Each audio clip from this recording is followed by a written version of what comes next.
Quick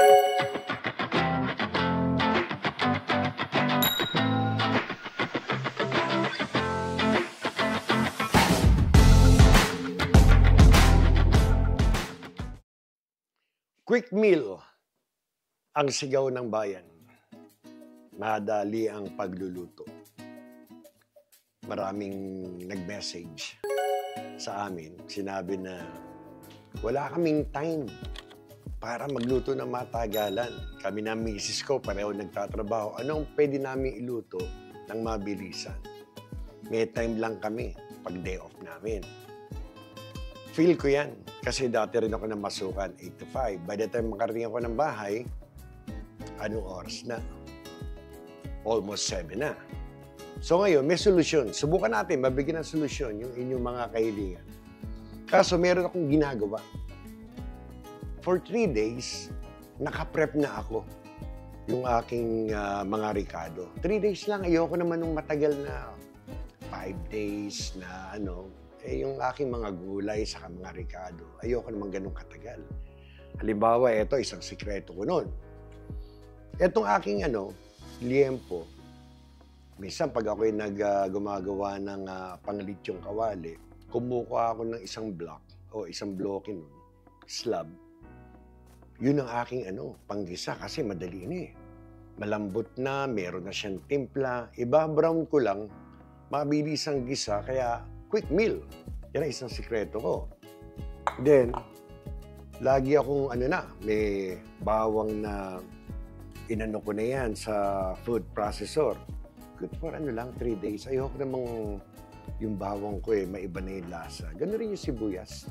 Lagi ako may reserba. Nung time na tayo 8 to 5 din. So kaya ngayon, subukan natin. Kubo nga ako ng timer. Nagpabili ko, maliit lang ito. May i-close up natin, tignan natin talaga yung actual. Tignan natin kung gaano talaga katagal magluto ng mga quick meal na hindi naman quick meal, wala nang lasa, wala nang sustansya. Subukan natin. So actual nating simulan sa pagsindi ng kalan pa lang para ito nga. Teka, iaano ko na to. Ayan na. Naku, tumatakbo na ating oras. Ayan na. Kailangan to, parang kala ng incheck, yung sa mga Chinese restaurant. Tingnan natin, painitin natin ng konti yan. Ayan, gumagana ang ating para actual natin makita. Ito, medyo nilakasan ko ng konti para, ayan na, nararamdaman ko na. Kumbaga, dumating kayo ng bahay, eto, medyo yung niready nyo na yung kalan, sabay eto na. Ayan, medyo mainit na. Lagay ko ng konti. Konti lang. Ganyan lang. Tagay natin yan dyan. Tignan natin kung gaano katagal pala pag yung mga quick meal na masarap naman, ayaw naman natin ng quick meal nga, wala namang lasa. Medyo inaano ko ng konti yung mantika. Hilaan natin ng konti yung ating kawali. Tingnan natin kung papasa ang ating buhok. Ayan, medyo nararamdaman ko ng init. Eto, yung nakaredy ko na nung araw. Lagi ako may nakaredy, bawang na ganyan, ha? So, subukan natin. Natin. Sana nakikita niyo yung oras. Ako hindi rin eh. Pero mamaya, titignan natin yan. Medyo babrown nila natin ng konti. Medyo alalay ko na agad yung sibuyas eh. Para maisunod eh. Makikita nyo, step by step, kung ano iluluto natin. Ayan na maganda yung apoy natin eh.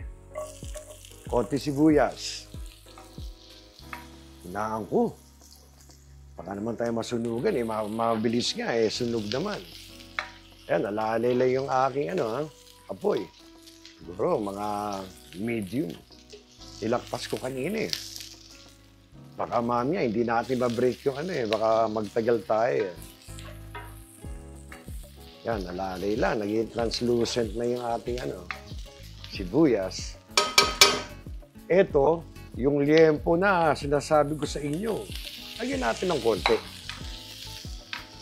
Wala nang palalambutin dyan, wala mo nang titimplahan dahil yung liempo na yan, ito yung tumanggi na maging lechong kawali. Kaya ngayon, panggisa na siya. O, ayan tayo ha. Medyo binabrown natin lang ng konti yan. Luto na yung liempo na yan. Ayan na. Tingnan natin. Gumagawa tayo ng masarap na quick meal. Ayan tumutunog na yung aking liempo. Ayan ang ganda. Kalat natin ng konti. Aba, ang ating bawang parang sumasama pa Tingnan dito. Dumikit yung ating bawang ng konti. Yan. Okay, lagyan natin ng konting paminta. Baga, gutom na si misis nyo. Sasabihin, ano ba yung quick meal na natutunan mo? Ayun ang ating konting pepper. Konting muna. Mga halos 1 lang yata yun. 1 tablespoon. Ayan na Ano ko, inaamoy ko na yung aking liempo Nagmamantikaan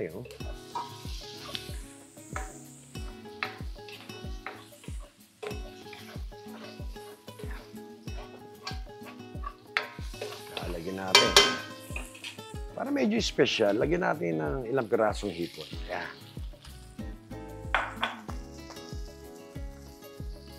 May hipon pa, Hinaan ko ng konti aking baka masalugan tayo. Medyo ipink lang natin ng konti, Pepper and patis, pare lang ating timpla.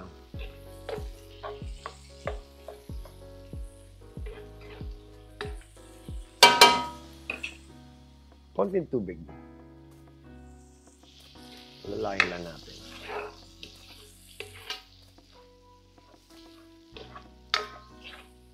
Yan, medyo pink na siya. Lagyan natin ng konting tubig. Konti lang. Baka magtubig yung ating gulay.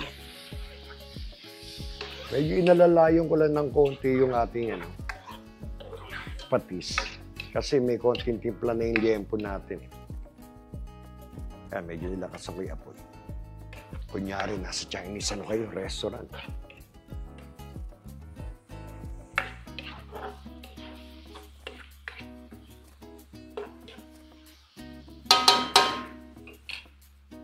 Tingin ko, konting tubig pa. Baka naman mabitin yan. Konti lang. So far, yung ating hipon, ayaw naman nating masobrahan ng Kaya nung medyo nagpik lang ng konti, nilagyan ko na ng tubig. So, ganitong kabilis lang muna. Hindi ko alam kung ilang minuto na. Kayo, nakikita nyo, sana, kalit nung binili ng anak ko. Sabi ko, bilhin ko ng timer, abay. Dati, wall clock. Ngayon, yun naman Wala mo ng tikiman, alam natin, medyo, naman, matabang yan. Okay, ang gawin natin muna, ito. Na-prep nyo na ang inyong carrots, ang inyong Baguio beans. Sabay yun ang ihulog. Yan ang unang meal natin. Huwag muna tayo maglagay ng tubig kasi baka magtubig yung ating gulay, masobrahan. Pero sa tingin ko, mukhang mangangailangan tayo ng konting tubig. Maganda yung pag nilagay mo sa cup of rice or half cup of rice, medyo may konting ayan, halo-halo lang Alam niyo naman yung carrots, kinakain nga ng hilaw yan Konting tubig. Sa bago natin tikman. Ayan na. May konting sabaw na. Medyo tinaason ko sa medium ng konti yung ating kalan. Maganda to, talagang pwede mo lakasan. Ito, makikita niyo na itsura na ano natin. Healthy, salt, konting patis lang. Yan, no? Hindi ko na nga tatakpan yun eh. Kasi pag tinakpan natin. So, ang nangyari, nakita nyo, nakaprep na kayo. In 3 days, pang 3 days, pwede kayo mag-prep ng ganyan. Lalong-lalo yung yempo, bawang sibuyas, lahat yan ano eh. Pag galing kayo ng trabaho, medyo nakakatamad. Mag-e-end up kayo, order kayo sa labas, magastos din. O, ano sa tingin nyo? Okay na ba yung tubig na yan? Konti pa siguro, no? Gusto ko medyo may sabaw ng konti yung ano. Kasi halos paluto na eh. Hindi na magtutubig yan, no? Tapos, titikman natin. Nakita nyo, yun lang ating nilagay, oh. Ito, dan na halos yan. Titikman ko lang.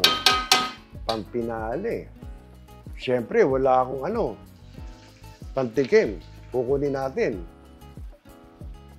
Para may magic yun, yun.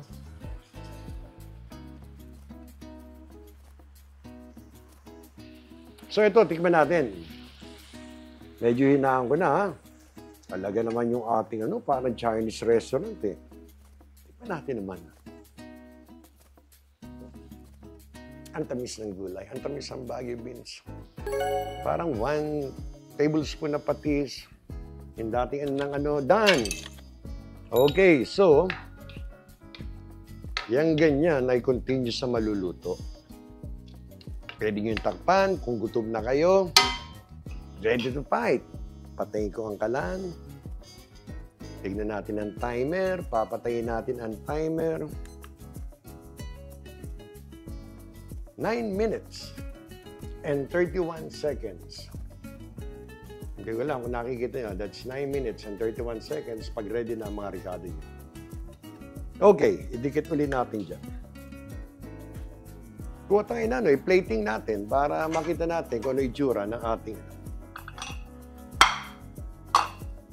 Alam nyo ba, dinaya ko to? Hindi to half cup. 3/4 cup. Mabibiti naman tayo. Ito na, konting halo. Kasarapan yung aking Baguio beans. Ayun na, iniiwa ko lang na paislan ko. Alam niyo naman yung carrots. Ngayon, pag medyo may gutom na, lagyan nyo dito ng konti. Nilagyan nyo ng konti dito. Nilagyan nyo ng ganun. Ako, sa tingin ko, ha, kasarapan sa 2 tao, marami-rami. Pero kung 3, kaya. Eh, nilagyan pa ng ganun. Nilagyan natin sa ibabaw. 6 na pala yung hipon. Kung kayo 3, tigna 2. Kung kayo mag-asawa, tig 3 kayo. 9 minutes and 31 seconds. Ito po ang ating meal. Ayan po. Medyo bitin sa akin. Siguro, ang mga ration ko, mga ganyan. Yan. Tapos, ayan na yung aking kanin. Yan po ang ating quick meal, but delicious. So, after nito, may pakikita pa akong isa. Kasi parang ano to, serye. So, isa na yan, ha? Beans, Baguio beans with carrots, liempo, and shrimp. 1 down. I'll see you.